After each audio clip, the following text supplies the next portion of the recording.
Today we're going to work on limits and boundaries because every dog owner deals with unwanted behaviors. We're not only going to teach them how to stop doing behaviors, but actually educate them on what to do instead when they feel like doing it. Let's learn 2 exercises to practice self-control in certain moments so our dogs choose calm behavior instead of impulsive behavior. As well as that, we're going to teach some interrupter words so that in the future we can say no or leave it to our dog and the dog stops what it's doing while it's doing it. So the first exercise, we're going to be practicing with food in our hand and supplying the dog with a good decision. I'm going to have food in my hand and the dog is going to present some behaviors. For instance, Izzy just sat down. Your dog might paw at your hand, lick your hand, bite your hand, jump, bark, but we're going to ignore all those things. We're going to say the word no or leave it one time and wait for one simple behavior. That behavior is going to be a calm behavior. It can be either a sit or simply just retract its head. That's all I'm looking for in this exercise.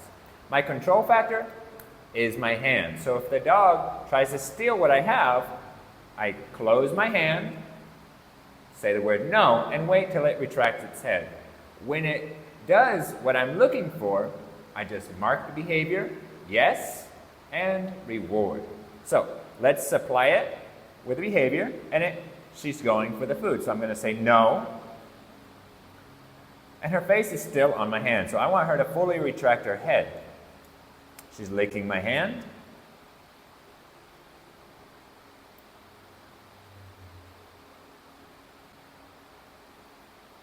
Good. So right when she looked at me, she stopped doing what I was not wanting her to do. So let's try again. I'm going to say no.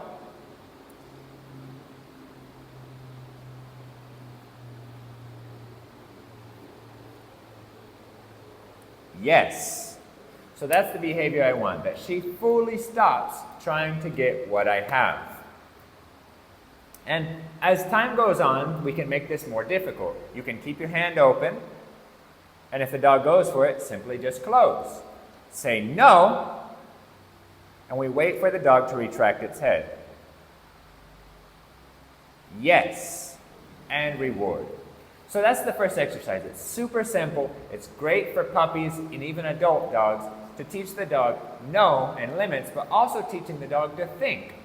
How can I achieve what I want?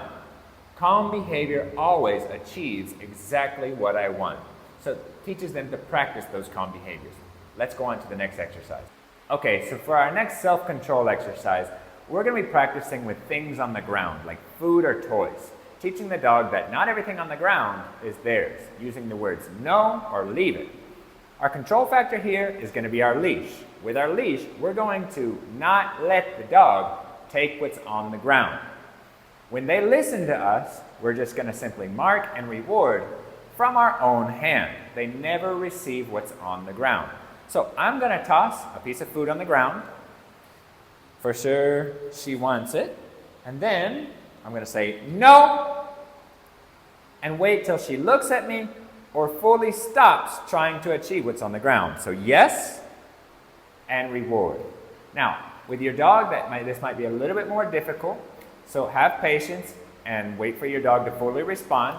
And if it's too difficult, make sure that you're practicing at a long enough distance so that it's easy for your dog. With time, you can start getting closer to the distraction. No. Yes. And see that your dog makes great decisions. With a lot of practice, you'll see that the dog just simply ignores things. No. When they go on the ground. Yes. When teaching your dog limits, it's not about control. It's about teaching your dog to make good decisions. Teaching it that impulsive behavior doesn't achieve anything, but calm behavior achieves everything. So go out and practice these exercises and let me know how it goes.